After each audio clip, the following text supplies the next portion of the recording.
Hey folks, Jimmy here, aka Pilot of the Dead. Welcome back to the channel and welcome to a new issue of Mortal Realms magazine.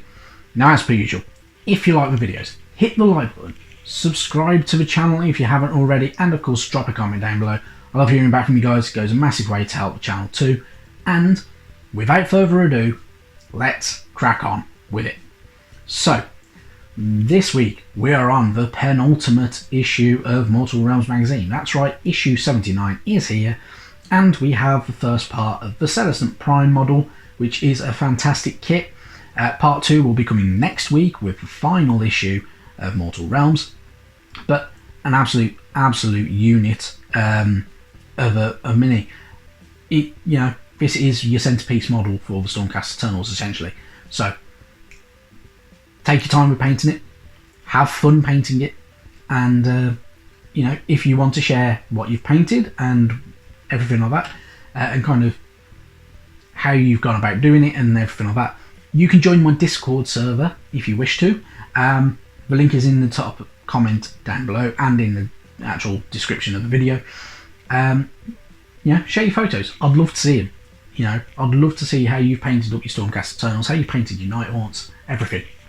By all means, drop a photo in that Discord or send it to me on Twitter or anything like that. But I would love to see it. It's really good stuff. But yeah, I'm looking forward to painting that model and getting going with it.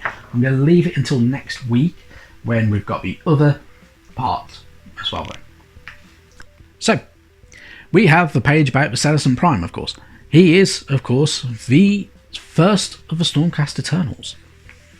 The truest and greatest manifestation of Sigmar's might. None know his true name, but all know his wrath. He is the Celestant-Prime, a winged crusader whose coming signals liberation for the faithful and destruction for the wicked. So, the Celestant-Prime was the first mortal ever reforged into a Stormcast Eternal, and it is said that Sigmar built him using Azerite magic and arcane science to become a true match for the greatest champions of chaos. However, the Celestant-Prime did not awaken immediately. He was created, and he was only roused once Galmaraz, Sigmar's legendary hammer, was returned to Azir. From that fateful day on, the Celestant-Prime has been the most righteous and deadly of Sigmar's servants.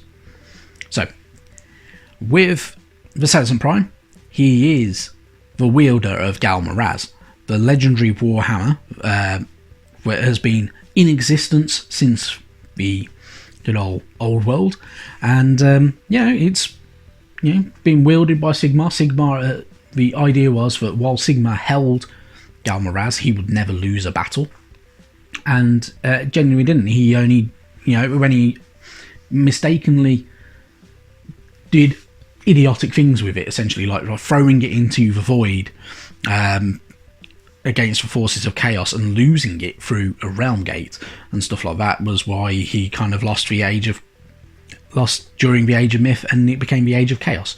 So, pretty much, his own fault. But the model itself is fantastic. So, of course, it's got loads of pretty cool celestial equipment. So, whether it's the Sigmarite armor and that golden helm, a swirling orrery, which is the arcane device that gives the Celestant-Prime the ability to predict the future. He has, of course, a Comet Strike Scepter, which is pretty damn cool, and has the ability to pull down burning comets from the heavens.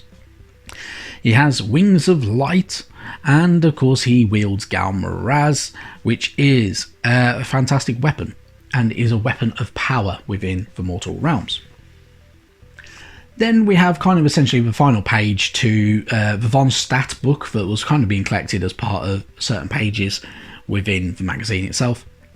It's all detailing about the forces of death, of course, whether it is the Deadwalker zombies, whether it is the Death Rattle skeletons, whether it was the Soulblight Gravelords or the Ossiot Bone Reapers. We got a lot of information and a little bit of lore essentially from there, and that is the last page to it. Not a lot to it, but pretty cool. It's quite fun and a bit different as well. Then we get information about the realms itself. So we have Ulgaish. So this is a kind of a weird, strange celestial object sub-realm, which is found throughout the Etheric Void. And it's a very unusual place and quite secret as well. It is also known as the Hidden Gloaming, and it is a mysterious place where light and shadow meet, whether it is the light of Haish or the kind of twilight and darkness and shadows of Ulgu as well. Really, really cool stuff. Of course, Slaanesh was imprisoned in Ulgaish, and Shadespire, the Shaishan city, that was where the Cataphragnes and the leaders of that city kind of went against Nagash, so Nagash cursed them and kind of split them away from reality. That is actually in Ulgaish. It's part of Ulgaish now. So he ripped it away from Shaish and kind of separated it into there, but it is still kind of trapped there, so you can't really get to it very well. But it is kind of tethered to that realm, which is a bit unusual. And of course, now everybody who ventures into that city, whether they're tortured wraiths or humans and mortals and everything like that, or even whether they're Chaos Champions or Oryx, are now kind of stuck there forever. When they die, they kind of reappear and return to life, and then die again, return to life. No sense of time, no sense of aging abilities or anything like that. They're just trapped forever, which is always fun. Then we have information about the Forces of Destruction and the Gloomspite Gits and their giant spiders. So giant spiders can be found in the dark corners and deep forests across the realms. They are cunning and cruel and are so natural allies of the Gloomspite Gits. So giant spiders can be found in every one of the mortal realms. These hulking arachnids behave just like their smaller counterparts, except that where an ordinary spider hunts insects, a giant spider hunts livestock, stray animals, and anyone unfortunate to wander into their webs. For a long time, forest grots were just another prey species for the largest spiders of mortal realms, but in the same way that cave-dwelling grots of the Moon Clan tamed swigs, the forest grots have managed to tame and form a deadly partnership with the eight-legged fiends, and now they ride them. So yeah, pretty cool. The models are actually quite unique as well. They have a bit of a comedic and funny look to them. I mean, granted, if you are a very severe sufferer from arachnophobia, you're really not going to like these buggers. And I must admit, I'm not a big fan of spiders. I really don't like them. But yeah, they have a creepy feel to them, which if you ever do want to collect these guys, you can get some really, really good stuff. So there is a website called Green Stuff World. They're a Spanish company, but they actually make a kind of a dropper bottle serum, which when it dries out, it forms spider webs essentially. So it's really, really cool stuff. So you can make them basically look really cool with them guys if you wanted to as well. And then we've got the how to build the Celestant-Prime. Now, we're starting to get the how to build bits before we've got the rest of the model. So we only have that part to get, but because we already have these two bits. So you can kind of get going on it. Entirely up to you if you wish to. But a pretty cool model. You can at least get the base done, which might be quite a decent idea really to get that part. It's a bit complicated to build, so have a lot of fun with it. Try your best. Make sure you kind of test fit everything before you glue it or super glue it or anything like that, because you're not going to want to knacker this up. But you might be able to get some parts built ready for it if you wish to. I'm probably going to leave it myself. I'm going to hold off on painting too much of it or building too much of it until we've got the entire lot.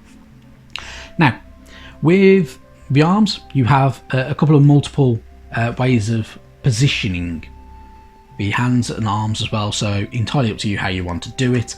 And then paint your wings separately, because it'll be far easier to do it if you paint them separately, because you can have a bit more control over how you're painting them, just like you could with all the other bits and pieces. But a really fantastic model. It's really cool. It's really unique and really different. Yeah, I'm looking forward to getting going with it. It's going to take a little while to build and paint up, but really good stuff. Really good. Now, on to the one of the final battles that we're going to go through, and final battle plans. Forged in Battle. So one of the last ones in Akshi. We have your lists of what you can use, and I'm guessing this is going to be a pretty big one, which will be good stuff. But we have, so your choices are, you take 3 heroes from a list, any with a star next to the name also though takes up 2 choices, so do be aware of that, and then 5 choices from your main troops. Really good stuff. 1 objective, and it is a case of holding that objective for as long as possible, and the idea is that you have a little objective marker that you can kind of cut out there as well from the magazine. But really good stuff. I think the idea is that you are basically putting it down, and this is how you're going to get Galmaraz back or something like that for the Celestant-Prime, who will be in the final battle, which will be an absolutely epic one, I'm sure. But really good stuff. Moving on, of course, next week we complete the Celestant-Prime. It'll be the final battle, the final issue. But it won't be the final episode of these videos. There will be more videos and everything like that, but the model is going to be finished, which is going to be the main thing. It's going to be fantastic. I'm really looking forward to it. It's exciting. It's kind of, but also bittersweet at the same time, because I kind of don't want the magazine to be over. I don't know about you guys. I've really enjoyed it. The collection's been fantastic. Yeah, but all good things come to an end, I suppose. Now, before I jump into anything else though and say goodbye or anything like that, there will be another video today, but it will not be the one that you expect. However, that should hopefully be sometime soon. But yeah, thank you very much for watching. I will catch you very soon. Bye bye now.